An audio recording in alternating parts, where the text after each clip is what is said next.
2 minutes.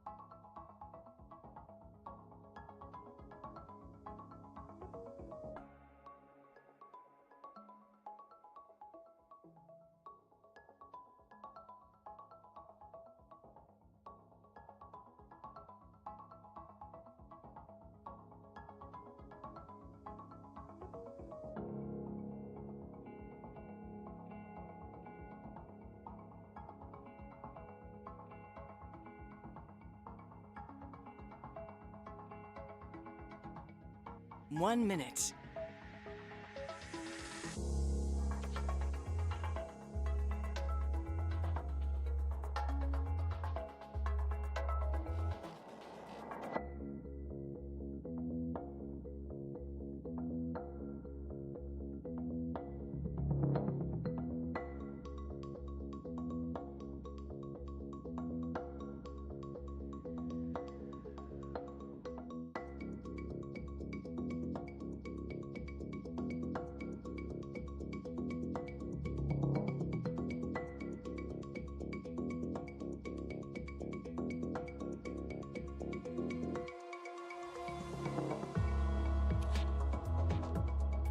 The Editor-in-Chief is live in 10, 9, 8, 7, 6, 5, 4, 3, 2, 1. Okay, welcome to the program. I am Duncan, Garner. Great to have your company, and this is, of course, Editor-in-Chief Live. Great to have your company. 0800 863 293. The latest on the search for Tom Phillips and his 3 children. He's evaded police now for 2.5 years. He's either very, very good, or the police search has been poor, verging on non-existent maybe. I'd bring in the army or the SAS. Get in there, night goggles and heat sensors and maybe Willie Apiata, and that'll do it. That'll probably sort it out. What would you do, and do you agree that this is utterly embarrassing for the police? 2.5 years on the run. 0800 863 293.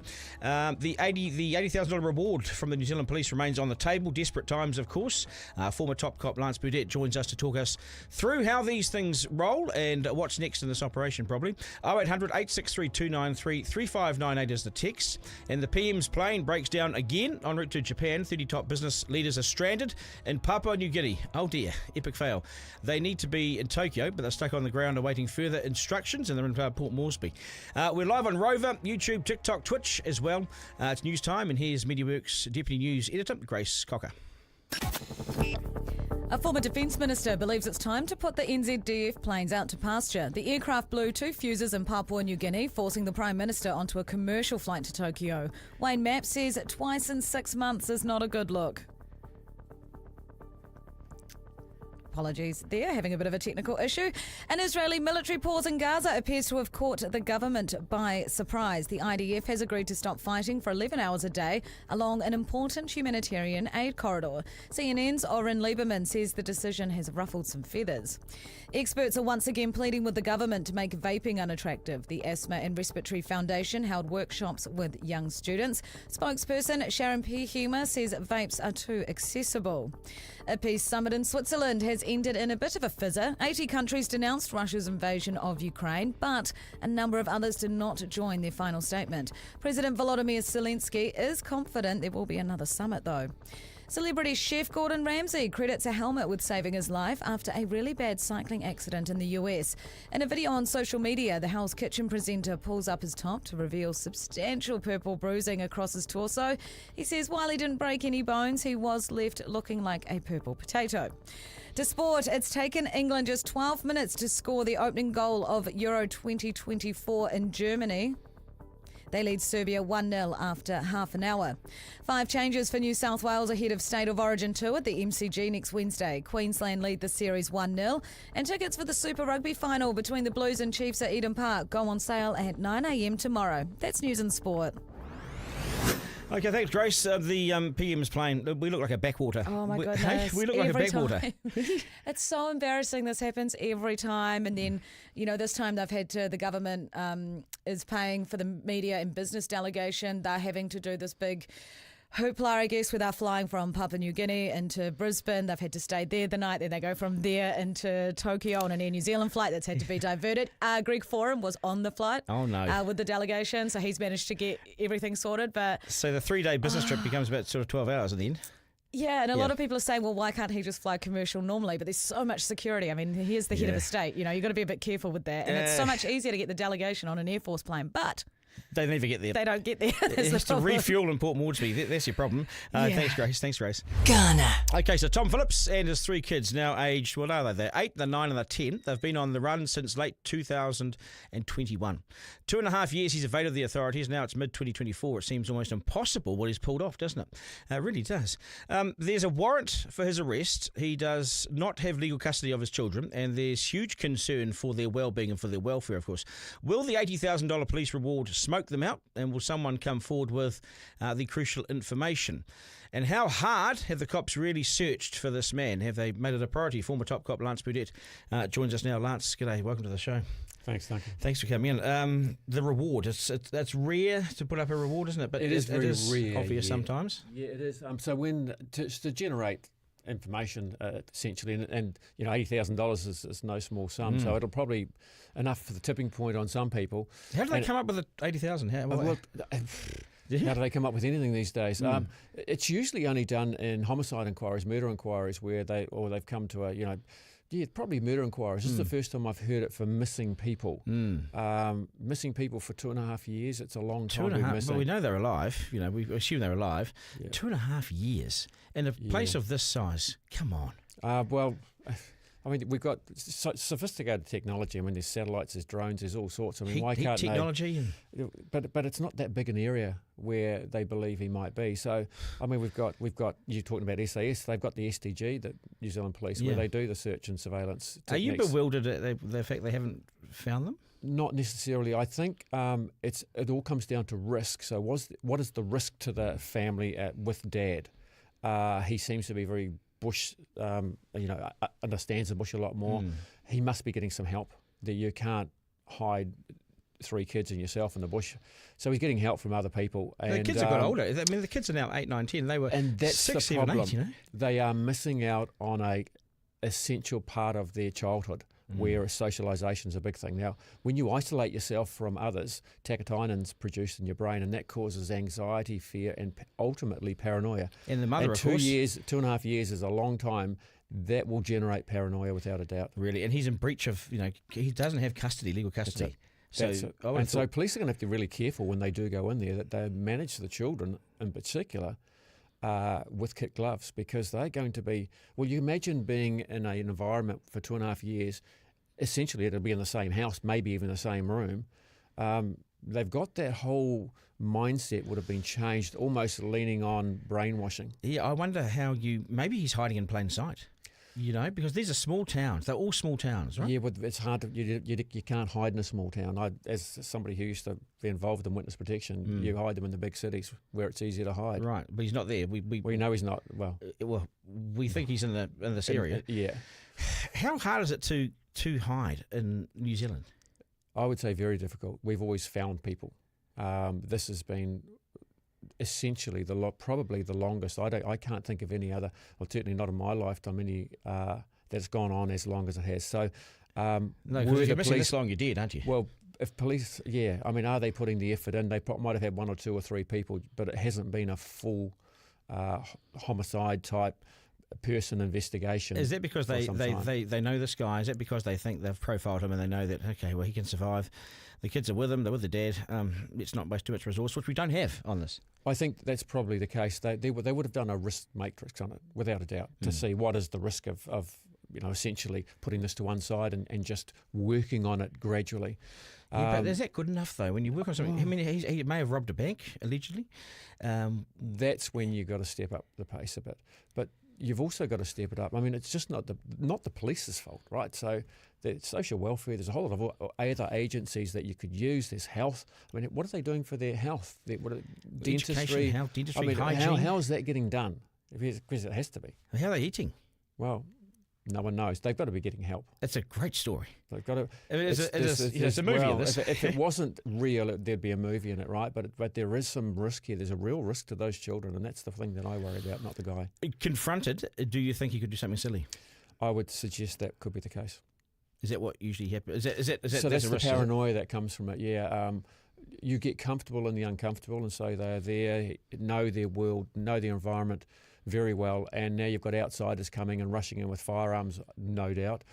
All that sort of thing is going to likely to cause a lot of issues. So it's really about cordon, contain and voice appeal, and having a negotiator, crisis negotiator there. Well, it really is sort of on tenterhooks, isn't it? It really is. Do you think the police know something now because of the 80,000? I tend to think they probably do.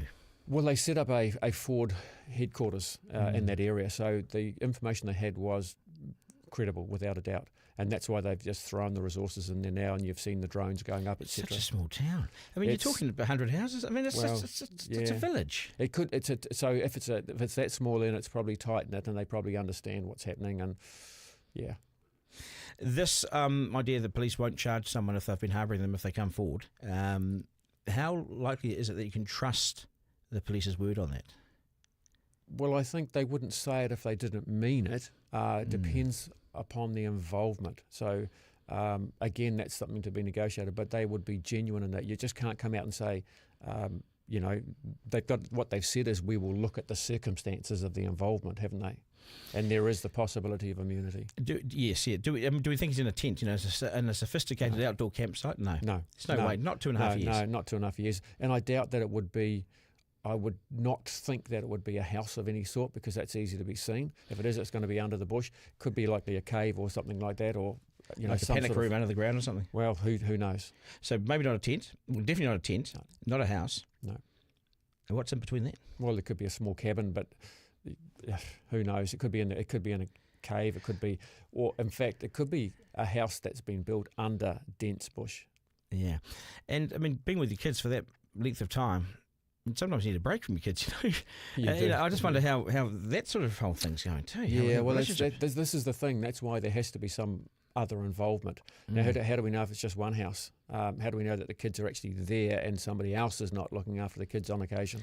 Is he facing serious charges once they get him? We'd have to. I'd say so. I would suggest so. It depends on what's happened, how the children have been looked after. I mean, the whole thing is to be looked at from that perspective, because what sort of law has he broken so far? Do you think the police have done a good job? Well, I think they've done what they could with what they had. What do they have? Not much? Doesn't look like there's been a lot of resources being pushed towards this. And why would that be? Because if the local commander or whatever wanted to call on some help, they could, obviously. Has it not been prioritised? Well, it depends on what the risk matrix. I haven't seen it, so there'll be a risk matrix there. What is the likelihood of the father causing harm to the children? What's the likelihood of the children coming to harm? Well, he's had them away. He's had them away from all the things that they're meant to be at for the last 2.5 years. Plus, there's a potential bank robbery as well. I mean, that's serious, isn't it? That risk matrix would have to include a psychologist of some sort to be able to sit down, or a child educationalist to sit down and say, what's this caused to the children? Would they call the army at any stage? Could they call? I think, well, there's got to be certain circumstances to call the army against its own, essentially. But they don't need to, because they've got the Special Tactics Group, which are trained in this type of... STG group. They're trained in this type of function. But they don't appear anywhere near it, do they? Well... But what we've seen so far. They don't appear to be. No, but they'll be there somewhere now. Yeah. Okay, what's your prediction? Do you think someone will? Do you think someone will come forward with the money? The money's enticing. Yeah? I'm not sure that anyone will come forward, but I think it's now or never. So they'll be putting the resources in until they find them. Good stuff, Lance. Always appreciate your time on the program. All the best. Cheers. Garner. Okay, so it is 0800 863 293 is the number. Duncan, unless he's a terrorist threat, says Ronnie, the SAS are not allowed to operate on New Zealand soil, supposedly, but that's been bent before, right? Why aren't we hearing the backstory of why he took the kids in the first place? I'm I tend to agree. I think we need more on this. 0800 863 293. Garner. Right, so let's go with sport. And our man Johnny Day is in the hot seat. I went to the Blues. Did you? Yeah, I went to the Blues and the Warriors. I invested heavily. Well, this is interesting because tell me about the Blues crowd, because it seems like every other city in New Zealand's loving their rugby, but for me, watching on TV, it didn't seem like a big crowd for a semi-final. I was in the number 4 stand, the old North stand, right? Mm-hmm. So it was pretty busy. Yeah. The other stands were empty. I nodded off at 65 minutes. Really? Yeah. Actually, I mean, you've been working hard on this podcast, early mornings and everything, but still, you'd think for a semi-final you'd be engrossed in the action. Well, I wasn't. Oh yeah. Okay. I find this is. I'd rather watch it on TV. I find you're so far away from the action. It was a forward battle. The Blues were going to win. I don't know. I pulled the hoodie over the head and sort of. Okay, and away you went. Yeah, okay. not for long. I didn't have the chainsaw going for long, but yeah. It was a bit more exciting in Wellington the next game, wasn't it? Yeah. That Hurricanes Chiefs was an absolute doozy. This number 8. Wallace Satiti? Yeah. The big raps on him being an All Black. Yeah. Well, no, I think.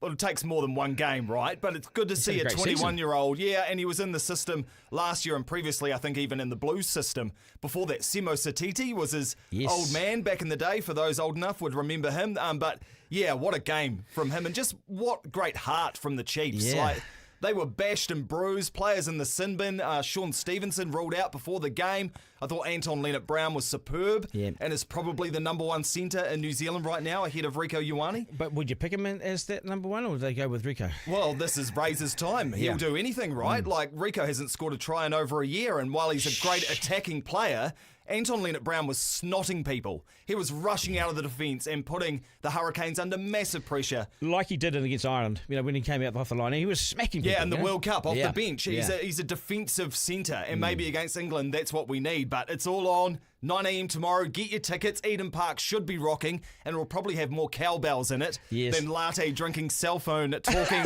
Blues supporters. Yeah, well, they'll come up the highway. They'll come up the Waikato Expressway, and welcome to Auckland. And don't forget, the Crusaders beat the Blues and the Chiefs this year, so that makes them still champions in my eyes. Well, Rob Penny's got nothing, no comment on it. Cortez at Atama.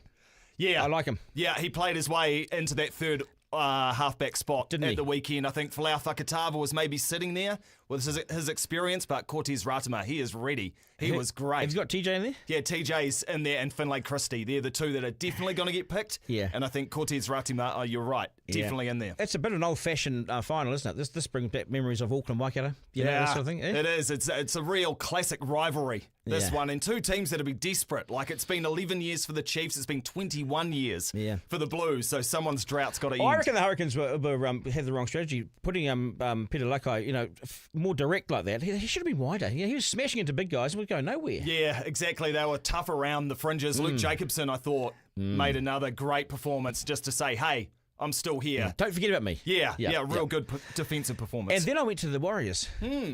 I enjoyed the first 12 and 30 minutes. I bet. Yeah. And then I went missing again. I went for a walk. Yeah, the Mount Smart shuffle normally happens, doesn't it? When you're going to lose with 10 to go, the fans leave.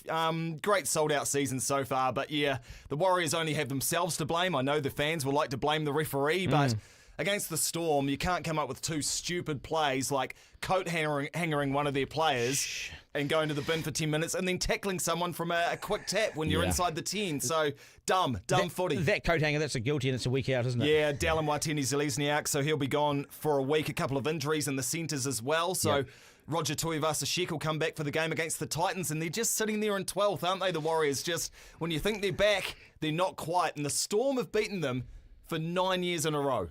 Like, that is a massive bogey team. Yeah, it's they psychological. just can't get over it, can they? Psychological, isn't it? Yeah. Psychological. We've got some golf as well. Yeah, we do. The US Open is happening right now. Bryson DeChambeau used to be the most hated man in golf. He picked up 50 pounds in one season once through protein shakes trying to hit the ball further. He's a real dude bro kind of guy. But now he went to live golf, which made it even worse. So everyone's like, no one wants to see Bryson win. But he's kind of come back around. He's got a YouTube channel now where he shows a little bit of humility. A little bit of humbleness, which we like in a sports person. Is he not normally a humble? No. Oh, no. He's a real prat, dude, bro. Frat boy from the US. But he's calmed down a bit, and he is 2 shots ahead of Rory McIlroy at the moment. So that's about 4 holes in to the final round of the US Open. I'd like to see Rory win. Yeah, if you bring him through. And what about ANZ? What was the netball? Yeah, great game of netball yesterday in Christchurch. The Pulse and the Tactics, they're the two best teams in New Zealand, and they lived up to the billing. Went to extra time.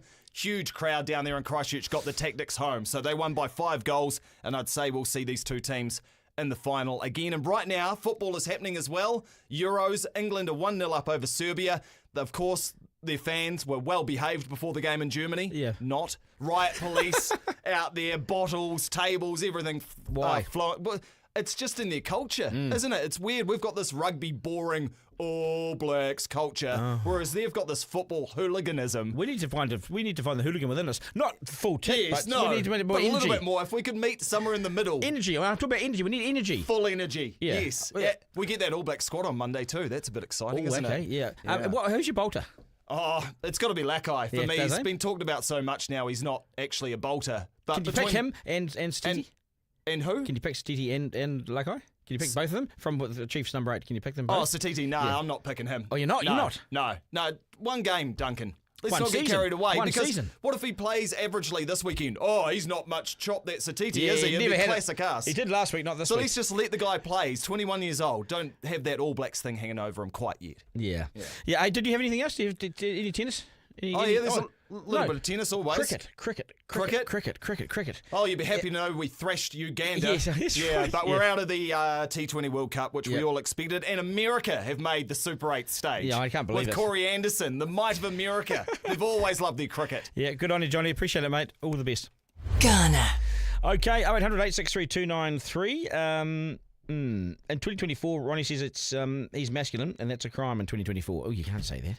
3 questions Oh, you said it from anyway. the editor-in-chief. Okay, so at number 1 today, One. number 1 is $163,000 sound like 3 months' pay to you. You won't know him, but his name is Peter Winder, the former boss of the Megapolytech Te Pukenga. And when the government wanted to make savings in the public service, Peter showed real leadership and said, I'm out. And they paid him 3 months' salary, $163K, which is $54,000 a month. We don't even pay Chris Luxon that for running the country. Anyway, so he gets that money.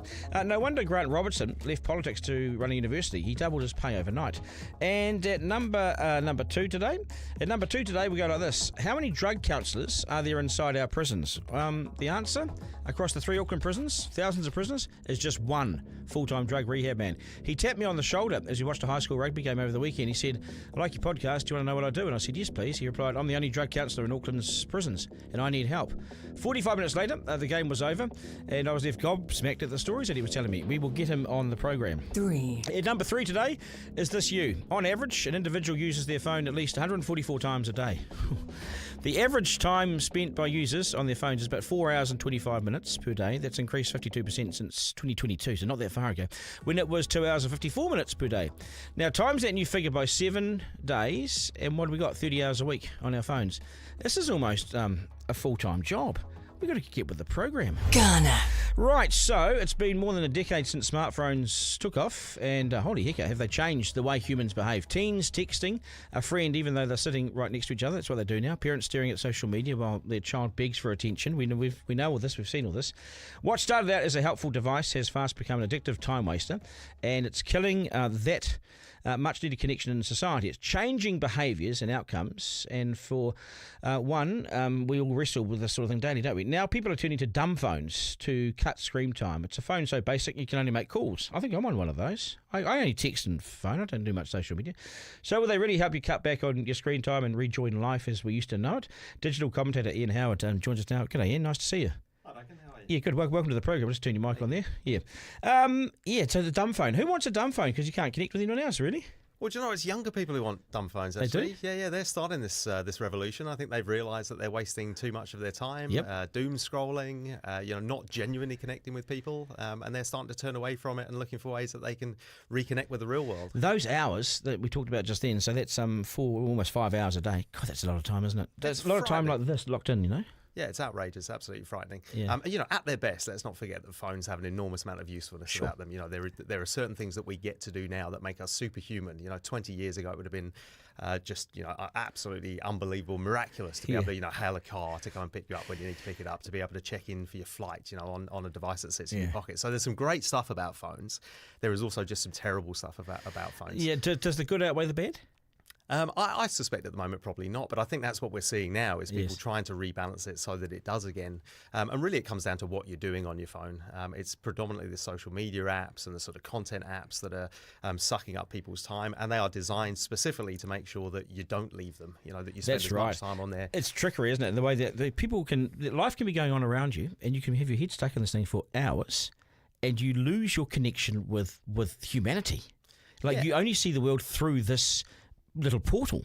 Yeah, exactly, through a tiny little couple of inch screen in your pocket. I mean, it's terrifying. Look, this is something that I'm really conscious of. It's something I talk about a lot. It's something I advocate for. And yet I find myself at times, the other day my son was in the middle of telling me a story. The next thing I knew, I was on my phone and I'd missed the end of the story. Guilty. Yeah, exactly. You pull your phone. It's terrible. It's this, again, it's stuff that 20 years ago, if you turned away from your son in the middle of a story and gone and done something else, it would have been unforgivable behaviour. Yes. And these days we just completely normalise You it. do find, though, it's a good point you make, you do find people, if you're talking to them, whatever, and they've got their phone in their hand, I don't know what you're saying, maybe it's not important enough, but they go missing. They just go on into their phone and you've lost them. Yeah, I mean, the physical equivalent is literally someone turning away from you to start a conversation with someone else when you're mid-sentence. It's And rude, isn't it? Exactly. If someone did that, you'd probably want to clock them. Well, you might. Yeah.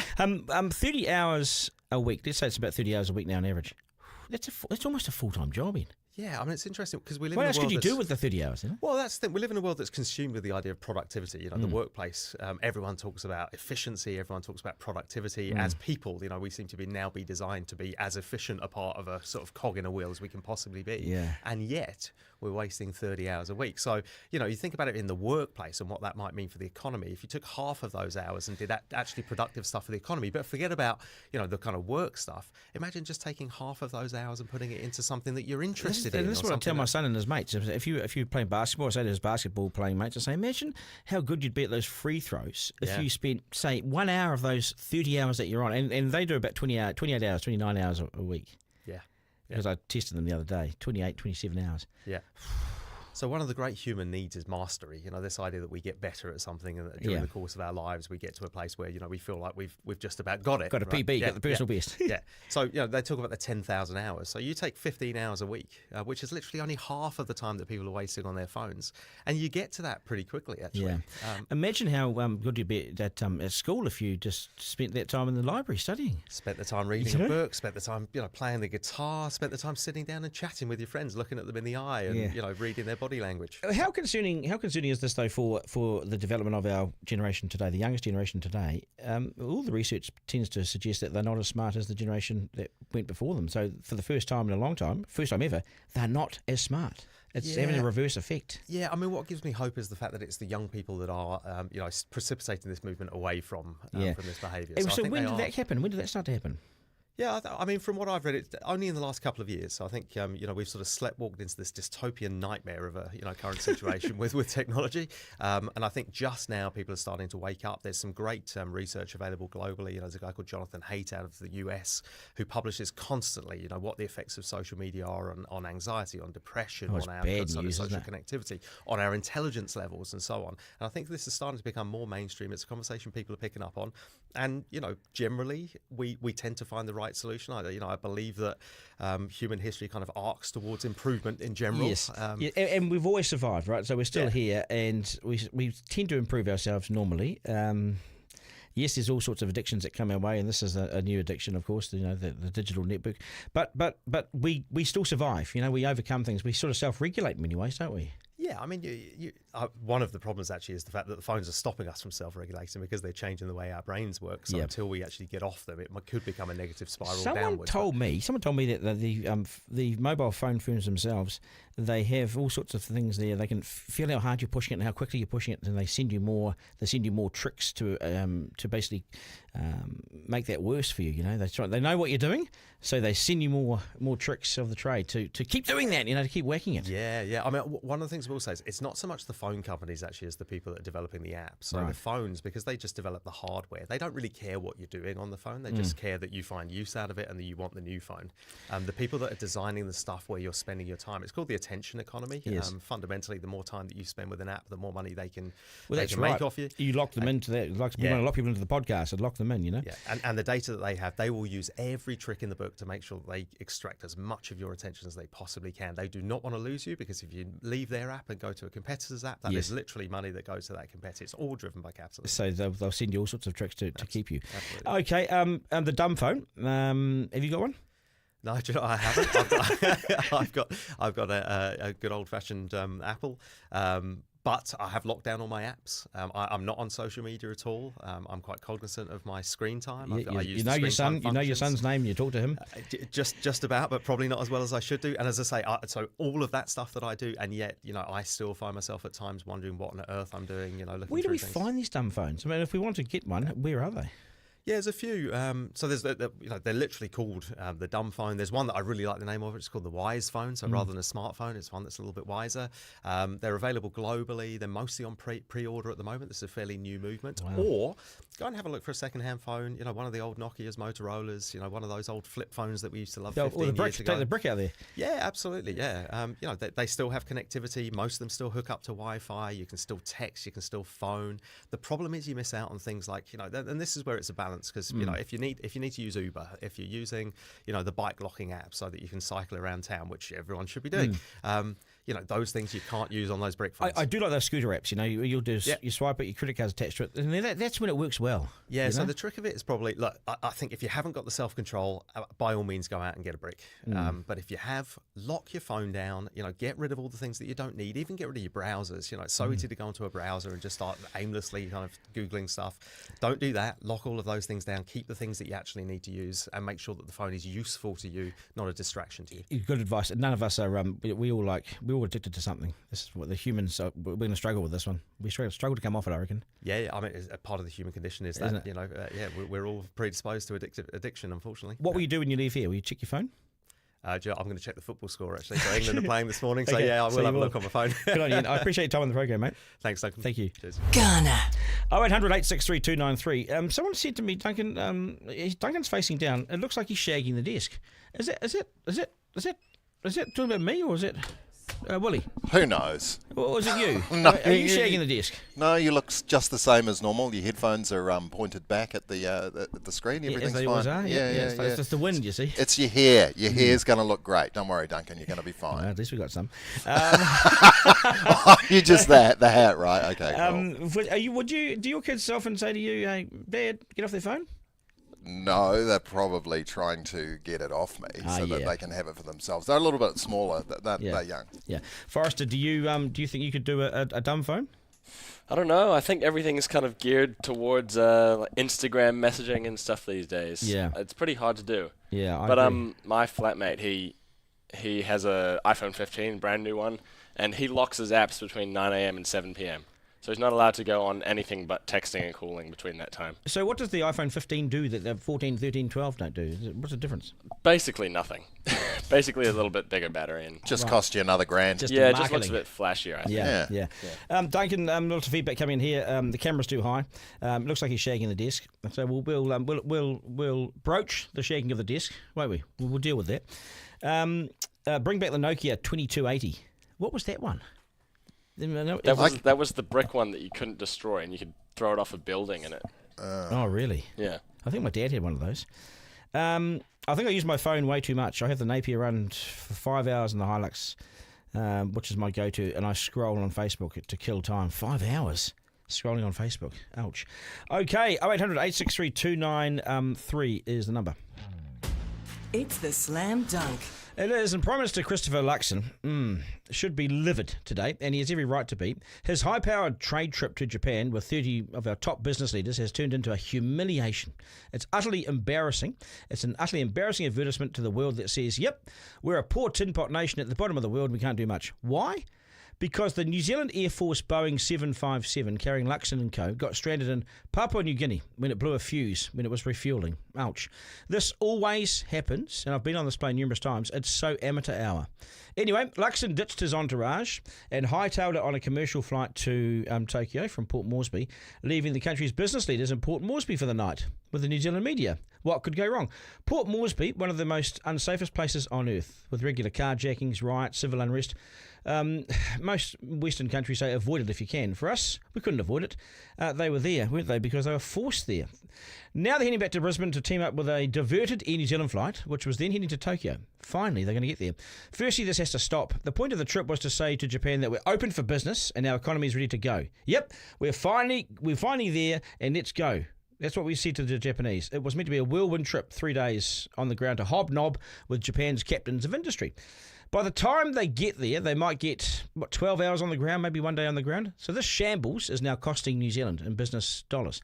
Not just in perception that we can't organise a piss-up in a Tokyo brewery, but business leaders will now have limited opportunities to make deals and form new relationships with the Japanese. To come out of this recession, we need to go all guns blazing and put our best foot forward, and that we can compete with the rest of the world. But the last thing we need is to limp into someone else's town 2 days late and a bit dishevelled after a night in a well-known hellhole.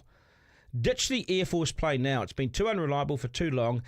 Fly commercial with Air New Zealand. I'm sure that Luxon could wrangle us a decent deal with them and use a discount maybe. But this is shameful and humiliating, not just for Luxon, but for all of us as New Zealanders, I would have thought. Garner.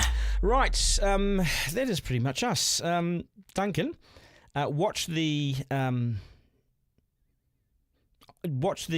Corbett report for excellent segments and docos on data collection. Data is the new oil. It's an excellent doco by James Corbett. We'll look at that because data is everything. It tells you everything. It teaches you everything. Tells you everything.